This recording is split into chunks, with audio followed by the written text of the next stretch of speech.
Welcome to Outsiders, Episode 2, Queer Across Cultures. Outsiders is a podcast featuring innovative women, queer culture, and conversation. My name is Julia Curtis Burns, and I am the host. And today I'm joined by... Gilberte Saint-Preux. I'm a student filmmaker. Do you want to say where? At the New School. At the New School in New York City. So she's been fortunate enough to give us a quiet space to work today and do our podcast. So today's topic is queer across cultures. Mm-hmm. So before we get into it, let's talk about what queer even means, right? Because, we're going to be throwing around the term during this entire podcast. So, Gilberte, when you think about the term queer, what does that mean for you? How would you define it? Well, to me, queer means like an umbrella, like a safe area for people or anyone who don't want to identify themselves as whatever, as lesbian or gay or bisexual, and they can just use this term to be this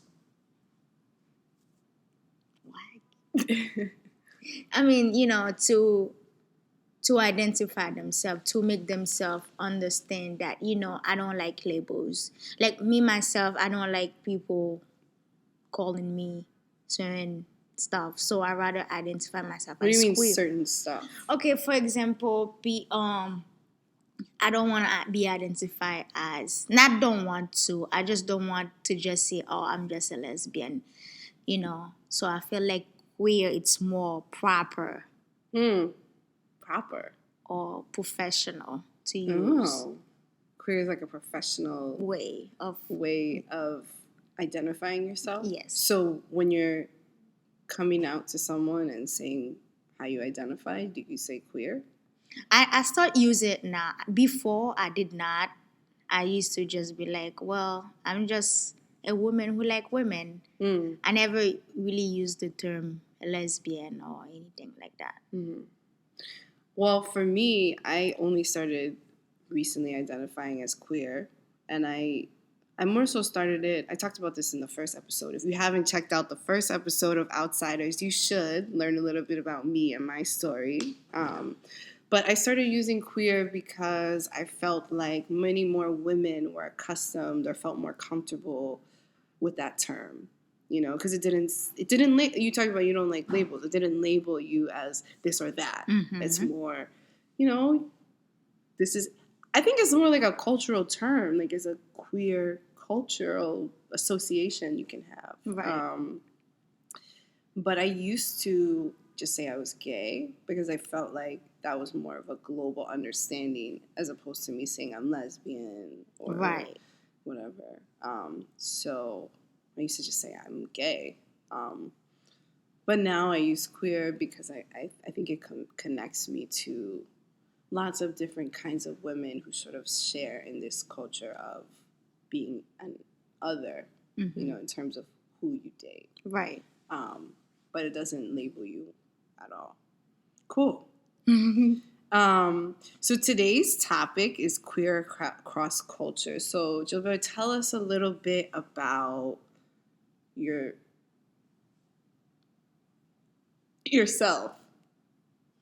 Okay. Or wait, maybe we should talk about culture first. Like, how would you identify culturally or define myself? Yourself culturally, but also when you hear the word, like, what is your culture?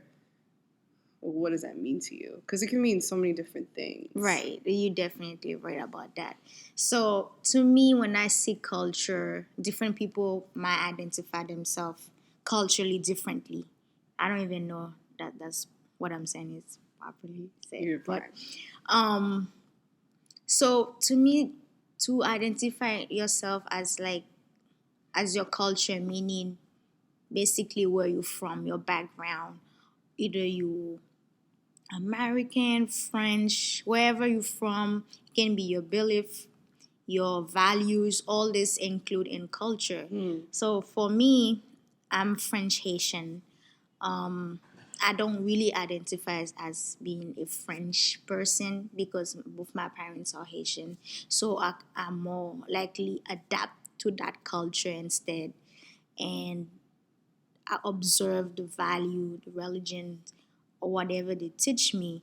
So with that being said, to me, culture include where I'm from, what I believe in, what values I have, and so on and so forth. All that good stuff. Yeah, I think for me it's the same thing. Like, culturally, I'm Black. I, you know, I grew up in an African American household. My mom is from the South, Alabama. My dad is from North Carolina. So they both came up to New York City when they were young people. But that whole, like, the civil rights movement that my parents went through, all of that influences my culture, right? Because that's how I was raised, like, with that mindset of what my parents have gone through. And then, like, it just affects how I walk through the world. So culturally, I think I'm a New Yorker. That's a big thing for me culturally. And then, really, I think because people perceive me, the first thing they see is either that I'm Black or that I'm gay or maybe both at the same time. I don't know. I don't Right? know. So culturally, I'm Black and queer. So that's how I'm looking at culture from that perspective. Cool. So tell us a little bit about where you're from. Before we go to the next question, Yeah.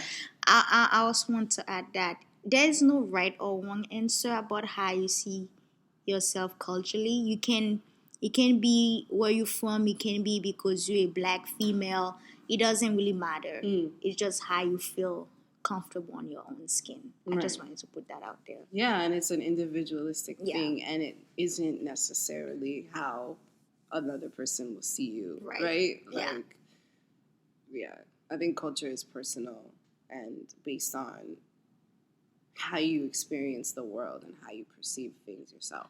Right, totally agree. Cool. So, tell us a little bit more about your background. You said your family is from Haiti, but you grew up in France. Oh, am I right? The other way around. Oh, kidding. Okay. All right. So I was born in France. My parents used to travel a lot, and then went back to Haiti because they feel like they wanted me to have the Haitian culture, and because that's what they grow up with, and they cherish that more. And growing up was very different. I can say it also make me who I am now, but I have to, go outside and then do my own experience to define myself and then have an identity for myself as a person.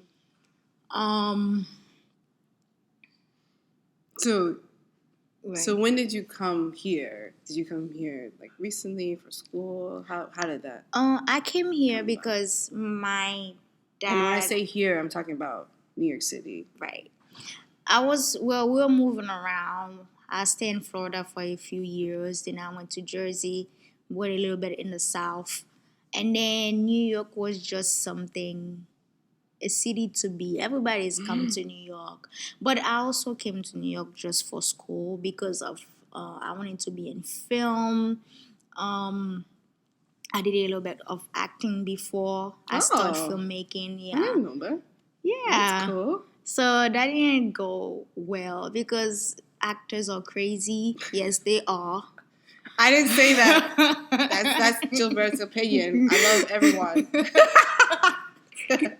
But it's true. It's kind of like a different world. It's not something I enjoyed after a while. So I felt more connected to be behind the camera instead of in front of the camera. And I feel like my skill will be more developed that way, and I can give people not a better advice, but like the message that I want to communicate to my audience will portray better me behind the camera than me in front of the camera. That's deep. That's real, right? Because you're able to influence the lens Yeah. as to what people can see, and you're telling a story by what you choose to focus on in your films. And so we're gonna come back a little bit later and hear more about Gilberte's work in film and what she's been doing, because she's doing some really awesome things. But getting back to the topic, you know, so you understand a little bit more about her background and her culture. As you guys know about me, I'm New York City born and raised. I'm from Manhattan. I grew up uptown, so I don't know. Fancy. That shaped my culture a lot. And every time I try to move outside of New York, something always brings me back, because there's just something about New York City that no one else, or no other city, I feel. No offense to other cities. Other cities are great, but for me, there's something here. There's a vibrancy here that I love. So, do you identify as a queer woman? You feel comfortable with that term? Yes. Okay. So, culturally speaking, how is it? Can tell us a little bit about your story. How is your relationship with your family as a queer woman? How has the experience evolved or been for you? What's it been like? It's a very long story, but I'm gonna try to debrief the important part of it. So growing up, my parents are very religious people. They go to church, follow the Bible. This is the way to be. That's the ways. And to me, growing up, certain things were not okay to express. For example, it was not okay for any individual or the siblings to say openly that, I like women if you're a girl, or I like boys. So it was not okay to do that, because to them it was taboo. It was against What was taboo? Just being gay. being gay, okay. And it was not, it was like an abomination. That's like my dad's favorite word to use. And so it was a challenge to identify myself, to express myself. And it's funny, as a kid, you don't know what you are. You're just trying to figure it out. So it's like this young girl trying to figure out what's going on. I was the only child then, before my little brother came. I have older siblings, but we weren't living together, so that really doesn't count in my process of me trying to define who I am. And it was very challenging to know what I am. And going to an all-girls school, Catholic school, it wasn't helping. It was like, wait, do I like girls or do I like boys? So it wasn't, So your whole life you went to Catholic school? Yes. Okay. So it was kind of like, And then when and with my male cousin, I used to really feel like, they're cool people and they have friends, and trying to you're a kid, you don't know, and then I'm trying to go and then chill with them, and or trying to have a boyfriend, because some of my friends in school have boyfriends. That didn't work out. But anyway, to make a long story short, it's it was hard. When I finally found out that I like girls. You found out? Oh. Yeah. That's a different episode. Anyway. I remember I had this crush on my professor, my teacher. She was so pretty. And then I was her favorite, because I don't know, she just liked my vibe. And I always think that she was the prettiest woman beside my mother, that I really like. And then I start, kissing girls in school, and then try to find out what's going on. But all that was in secret. It wasn't never something open. It wasn't something that I can talk to a friend and be like, oh. And I'm pretty sure the other girls, they probably were like experimenting. This is the age that you experiment, 14, 16-ish. I don't know. Nowadays it might be different, but in my days, certain things were She's not saying okay. in my days, like she's so old. She's like in her late 20s. Who's in the late 20s? Well, she's early 30s. Yeah. Whatever. It's all the same. You know what I mean? But things were a little bit different. So it was like that growing up, and then I end up being this young woman with no identity because I did not know where do I fit in, and that was a very interesting challenge for me looking back at it.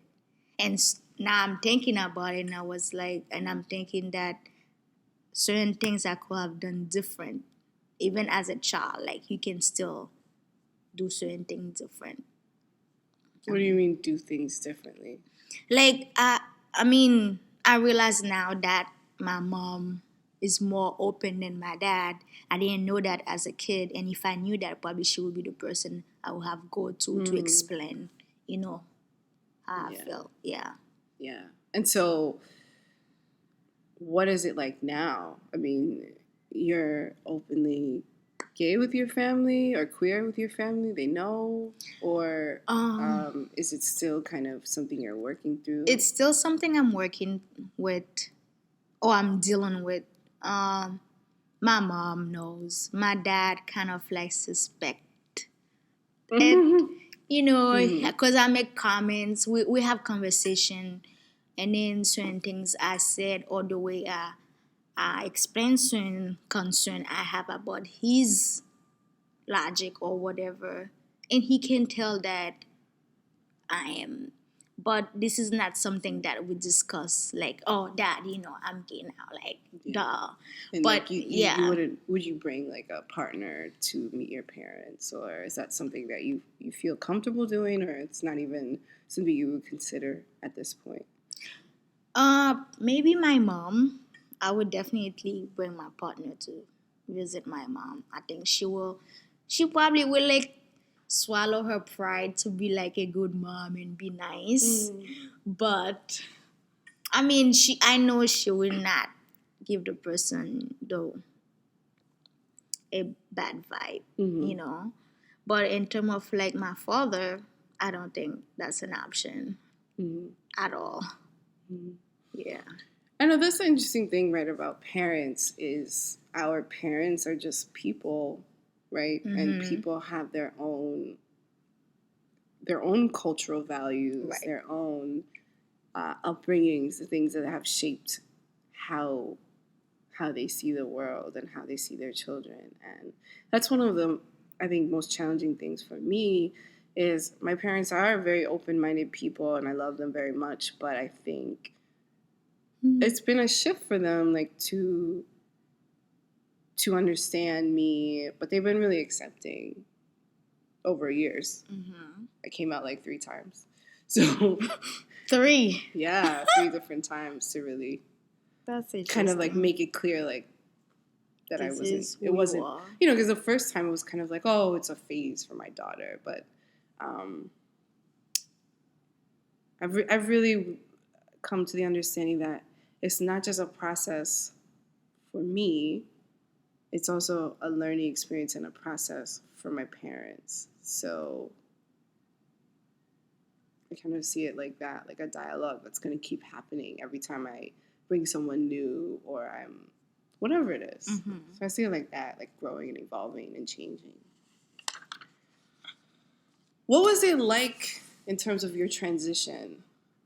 So if we think about transition, and we're not talking in this case about transitioning, like, for example, being a trans-identified person, more transitioning as being more private about who you are and how you identify, with being more open, right? So how has that been for you in your experience with your family or just in life, if you want to talk about that? I would not say. I mean, it was kind of weird for me because when I left my parents' house, I really wanted to do something else for myself, like to not to destroy everything that I learned at home, like my belief, my culture and stuff like that, but more to be more open minded about other things. And when I moved to New York, it was very interesting to see how the queer community is so open, and you don't see that anywhere else in the US. And it was kind of like, oh, I can't be myself here. What do you mean open? Like how? Like, it was okay. It's okay to have a partner walk down the street. Nobody gonna judge you. Compared to like in Florida, when I used to live in Florida, the vibe is different. So you will not see in a specific area a lot of gay couple, or Yeah. you understand, like. And then here I feel like people are more open minded. That's the word I'm looking for than everywhere else I've been. Then, but I think now it's different. When I was living there, like a few years back, it wasn't like that. So moving to New York was like, yes, I can finally express myself and be who I am, and then I don't have to be scared. Although I have family here in New York, but I wasn't living with them, so it was even easier for me to like, make my transition. But although I had all those great stuff coming and I was able to express myself the way I wanted to, I was still holding back because I had friends who were straight, and then I did not want them to know. Oh, you didn't want your friends to know? No, because I feel like they will not be my friend anymore. I didn't know how they feel about having a lesbian friend, or any. They never talk about they have any queer. They didn't know. I mean, they didn't never talk about they have any queer friends. So for me to even come out and say, "Oh, hey guys," and I think they would be like, "Yeah." They would be like, what about you don't call me anymore? So I was always scared of that, and I always wanted to conserve my friendship with them. And I try not to tell them. I choose not to tell them. So it was difficult because I had to live a double life. So I have my regular friends and I have my queer friends. And then they can't hang out together because it's like a different vibe. And after a couple of years living that way, it wasn't fun anymore. It's like, damn, I want to invite this person to this event, but I can't because they don't know about this kind of identity. And it was a challenge. And recently, actually, well, not too recently, probably a year from ago, I told my best friend that I was gay. And she took it good. Okay, that's good. But it's funny that she didn't ask me why you didn't tell me. I've been knowing you for so long, why you didn't tell me? She didn't question me. She was okay with it. And I told her, I remember me telling her, I understand if you feel a certain way about it and you don't want to be my friend anymore. And she was like, what are you talking about? And I was like, oh, so people are okay with this? Yeah. And I started telling a few friends of mine, and then just to see the reaction. At first, I come really slow and be like, very shy because you don't know what to expect. And then after that, I start to be very open about it. Be like, yeah. I'd be like, no. Yeah, just tell people. And what's funny, it was my male friend. They never knew. And it's kind of like, it's not because they were like trying to kick it to me or anything. We're just friends. I met them in school, whatever. But when they found out, it was like, you were gay the whole time? No wonder you never had a partner. No wonder you never bring anybody with you. And it was interesting to see different people's reaction, you know. But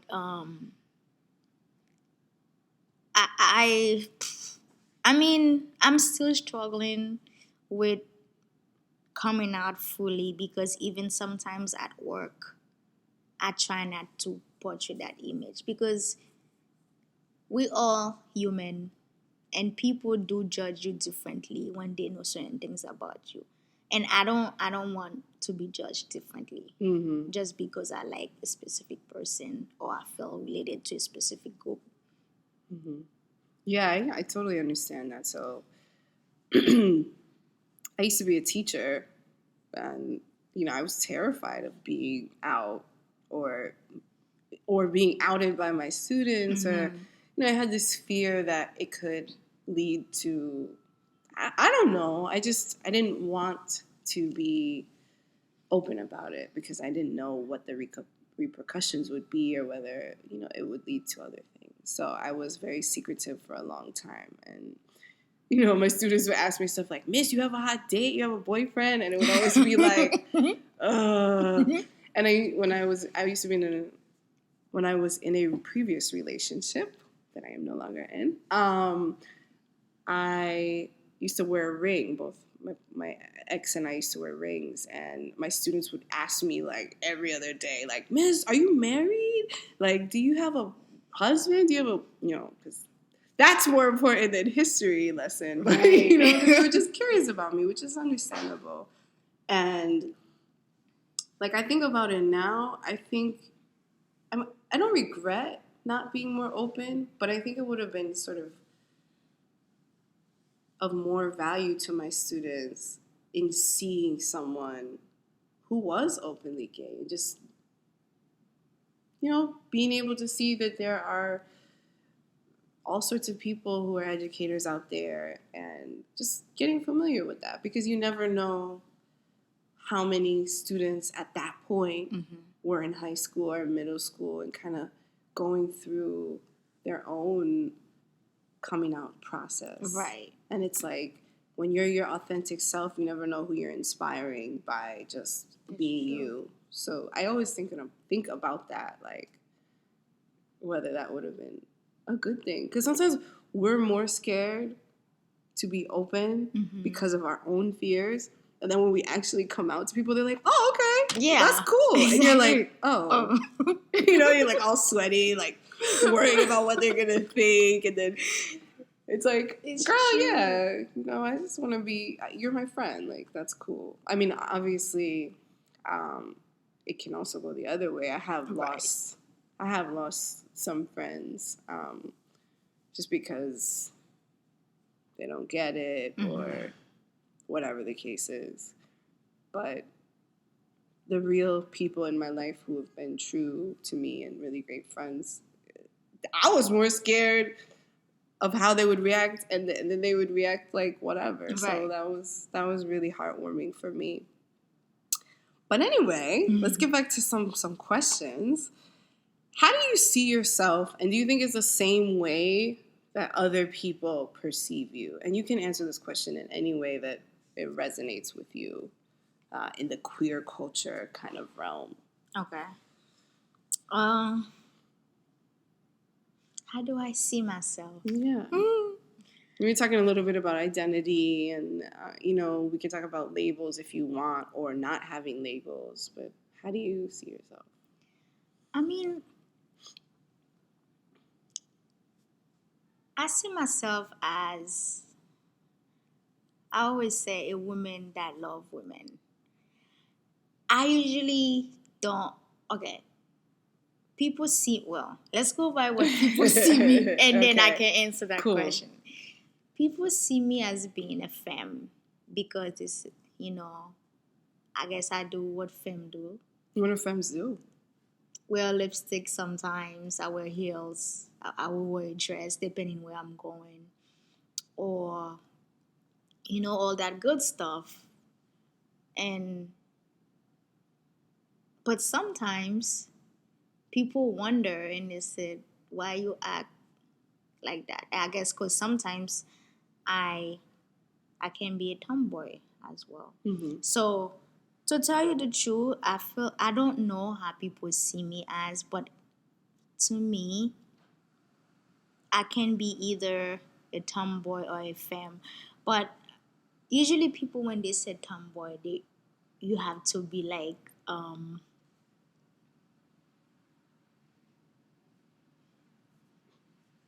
you have to be like this female who, like, I don't know how to explain it. It all depends. You know, but you're not too masculine, you're not too feminine. You're just in between type of thing. Mm-hmm.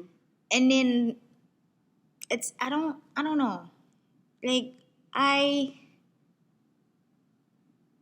like I said before, I don't like labeled, but the way I feel comfortable is whatever the day is. If I feel like wearing some basketball shorts and then just be on my little sneakers and my little, so that's me. But sometimes I just like to wear a dress, and sometimes I just don't want to wear a dress.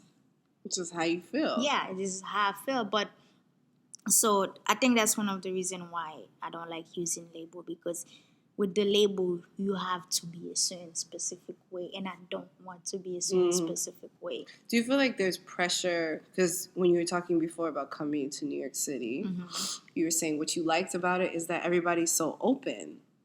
But you also talked just now about the idea of labels, right? And people wanting to understand who you are by putting you in a label, right? I think in like any cultural group in society, right, heteronormative, a heteronormative understanding of something is still something that is present, right? So like for people who don't necessarily identify as queer that are in my circle, not so much anymore, but She cut them off.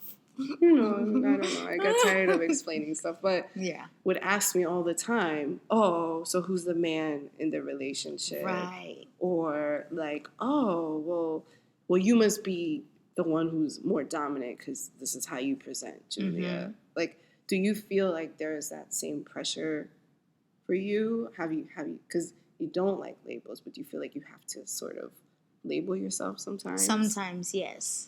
Because although I say I don't like labels, and then I did say that New York is very open, but our community is so small, the queer community, that we have to label ourselves just to feel safe. I don't know, but that's how I felt like I got from that.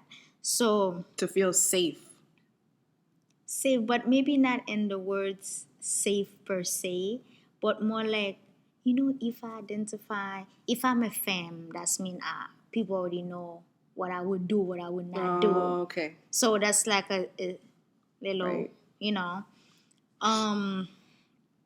Yes, I do feel pressure, because it's not about who's dominant, who's not. Sometimes I can be dominant because of depending on the topic, but it's not about that. It's about loving that person and share with that person. It doesn't matter if I'm cuddling you, or I do everything for you, or I will cook for you. Will that make me less dominant just because I'm doing that? That's a good point. Or is it because I just love you and I just want to make you a meal? So it's like it all depends how people view it. That's the reason why when people ask me that question, I usually don't answer it. Because to me, it doesn't make sense. Do you think that people label you automatically, right? Because part of the question I asked was, do you think it's the same, the way that you identify, is it the same way that other people would identify you or perceive you? I feel like people usually don't know if I'm gay, whatever. But it's just like, it's funny when they know. I just like that reaction. It's just like everybody reacts so differently. So I don't come out. Like, if you see me, you're not gonna say, oh, yeah, she is. Because I look like a regular girl, female. And maybe I am, maybe I'm not. But you won't know until you probably speak to me and we have conversation. Then you know. And then you will know. Right. And I think for me, people automatically know. I mean, I would think in terms of the way that I present. I knew. Right? Like, I mean, but it's hard, right? Because, like, with labels, what's tricky for me is, like, I'm a tomboy-ish from the way that I present. I wear button-downs and my hair is shaved and whatever. But in terms of being dominant, I'm pretty, like, feminine energy. Not that femmes cannot be dominant, but right. just, you know, what people associate with being a tomboy is that you're dominant sometimes. I do like, though, that you said tomboys are kind of in between. And that's the interesting and tricky thing about being a tomboy is that people don't necessarily... That's what I get most of the time. Women don't know where to place me. They're like, oh, Julia, you're a tomboy in that you're masculine presenting in your clothes and your look, but you're kind of like a femme, right? In the way that you behave. So it's always been tricky because the way people perceive me when I'm walking down the street is maybe like I'm a little more aggressive than I actually am because I'm really just like a little femme. From the I inside. feel comfortable in wearing masculine clothes and wearing short cut. Like, that's just me. That's how I feel. So it's always interesting. When I first came out, I was very femme. And, you know, I wore dresses and whatever.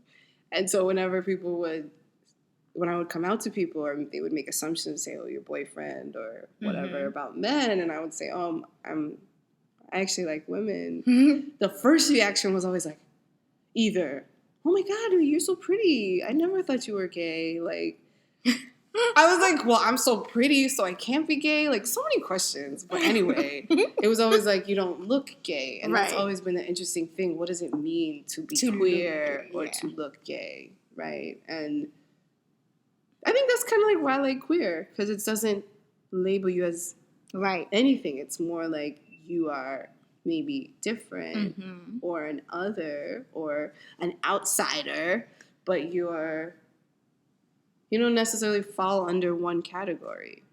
That's why I like it. Yeah, I like it a lot. So let's switch gears a little bit. Part of the reason I started this podcast is because I wanted to showcase the queer experience and have conversations around queer culture and being queer, but also I want to showcase women in the community that are doing really innovative things, right? So thank you for sharing your story about where you're coming from and you know, your journey from being someone who grew up in another place to coming to New York City and what that's been like for you. But tell us a little bit about the awesome work that you're doing here at the new school. What are you doing? Well, like we were mentioning before, I'm a student filmmaker at the new school. So I worked on film documentaries.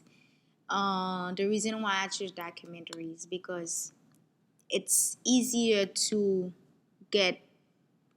All right, let's put it that way. With film in general, fiction, non-fiction film. Fiction, okay. Like, you know, feature films, it's more like a broader audience. You want everybody to come and see this new film that just came out. You know, everybody, doesn't matter your origin, anyone can go and see it. But what do people get out of it? They probably say, oh, it's a very interesting movie. I did not like the characters. Or this action was, you know, I didn't really like it. It looked fake. But with documentaries, so much more. It's like theater. It's like it's a small group of people you targeting with a specific needs, a specific way of thinking, and a specific understanding. I'm not saying that other people cannot connect to your film as well, documentary film, but the way you targeted it it's that specific group. And it's always intriguing to involve people in your ideas, just to like, you know, this is what's out there. Do you feel related to that? How do you identify? How do you feel about this film or this topic? And then it's more easier to get people's attention and to deliver a message. And that's the reason why I focus on documentary film. I think documentaries are very powerful because they deliver a message that highlights a specific group, like you're saying. And I've seen part of one of Gilberte's films. In could you tell us about that film, that specific film that we saw? So I had this genius idea. I said genius all the time. It was genius. To study stud on stud. For those out there who don't know what that means, it is a woman that identify herself to be masculine. Is that a good way to put it? Yeah. So, in the LGBTQIA plus community, it's considered to be taboo to some. The reason why I say some, because we have different opinion and ideas based on that specific topic. So what I did was I interviewed a few women who are stud and that did other stud. And if you're really looking back in Hollywood, how the media put gay film together, it's usually a femme and a dominant one. And why is that? Or two femmes. Why is that? And when I was doing research, they say it's because they want it to be more appealing to the audience. So you can be gay or not gay and still watch it because it's more appealing. It's two beautiful women, they're both femme or a femme and a dominant person, and to them it's like, oh, this is the female and this is the male, so cater to the straight audience, so because it's heteronormative, because people can understand that kind of a role, or they can appreciate two women who are beautiful women because it's not threatening. Right. But now if you put two studs together, it's like, oh my God, I don't want to see that. That's like having two men.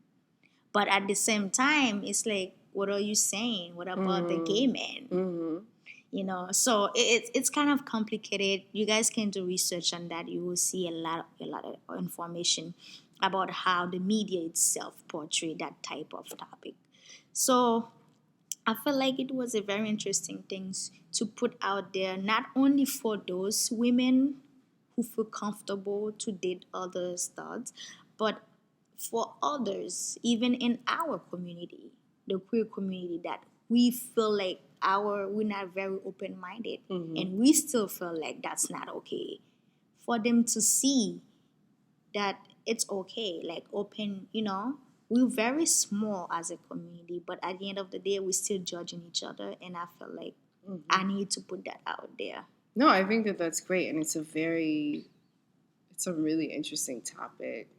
The way that society has shaped our minds, no matter if we're queer, no matter if we identify as straight, I think we still operate in that way. Like there should be a butch and a femme, or maybe like two femmes, but it's always like people say, oh, if you see two butches or two studs, however, these women identify, walking down the street holding hands, I think sometimes people are taken aback. I mean, even personally, typically I tend to be attracted to a femme.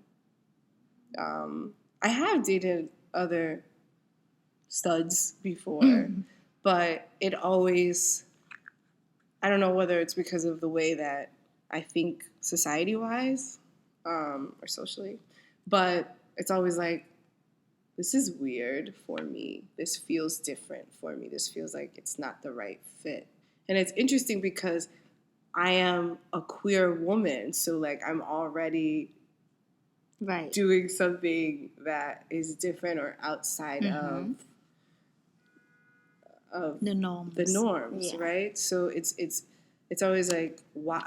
It makes me question my own values as to why would this be weird for me, or why would this be a different experience for me if I like women. So what is it about the presentation of women that makes me feel like, oh, well, this is someone that I can't? Like, is it preference, or is it just the way that my mind has been shaped? So, like, when you were doing your interviews, what were people saying about that? How I don't know, how was the film received? It what you're asking me, it's most likely preference. Mm-hmm. It's what you feel you're comfortable with.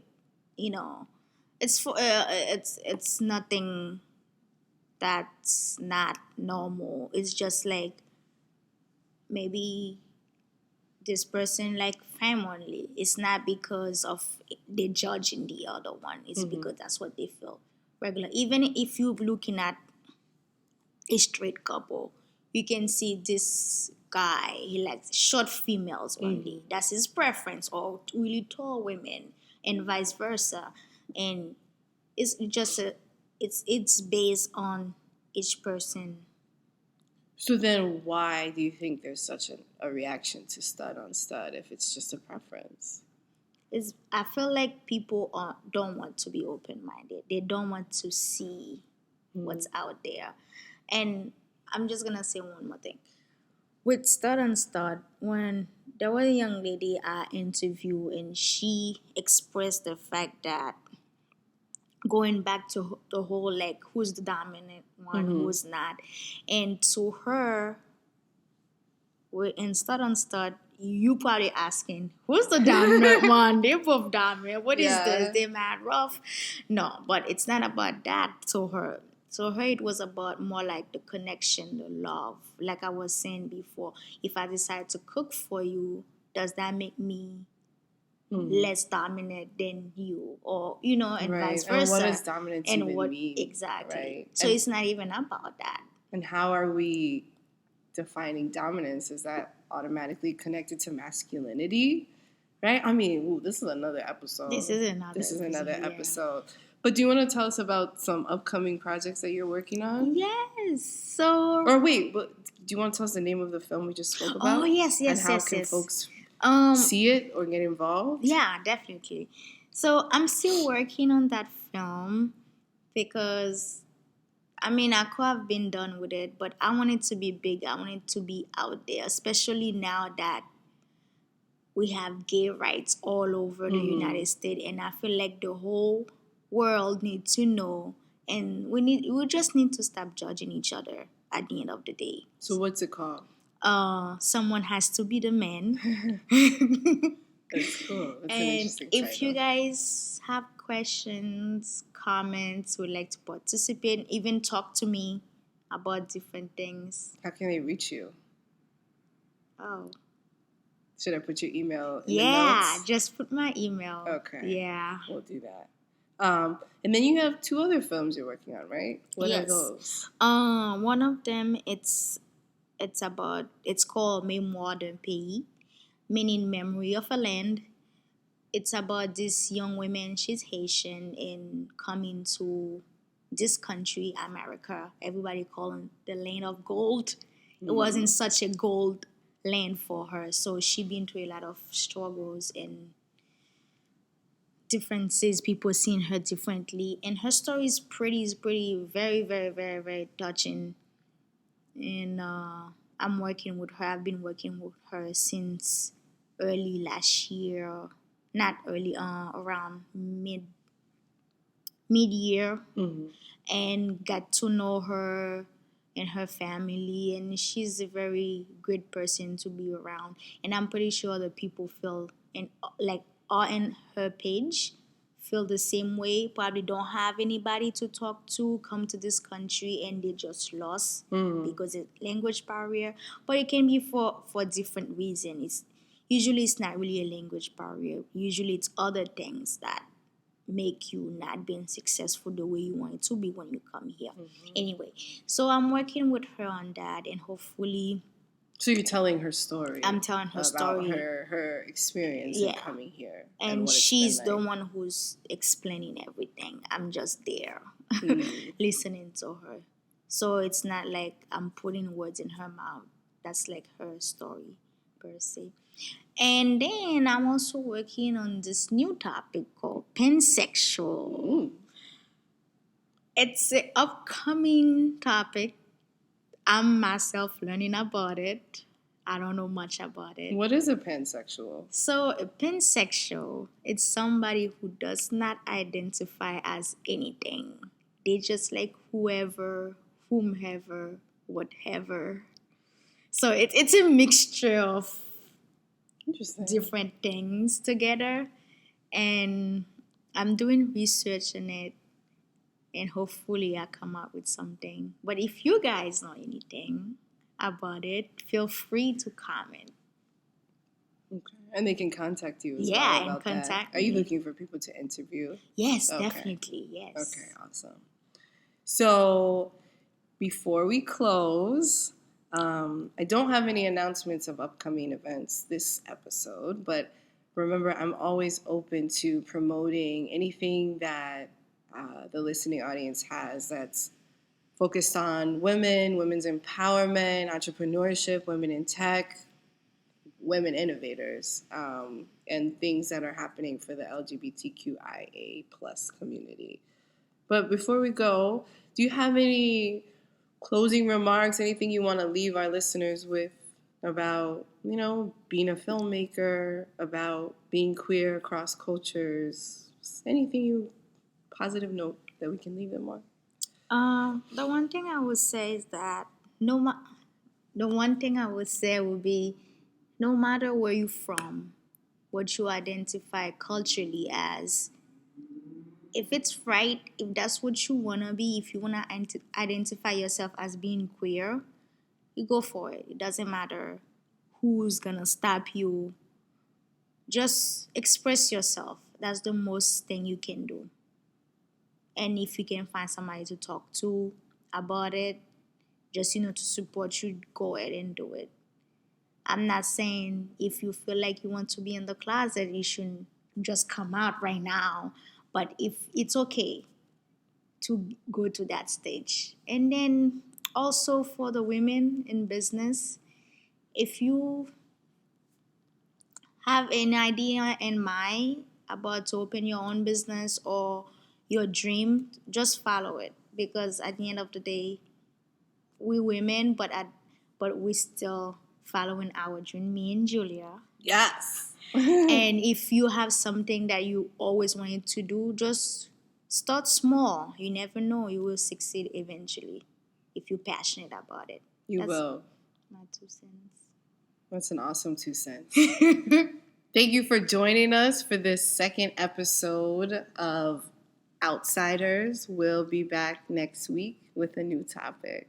Have a fabulous weekend. Take care. Bye. Bye.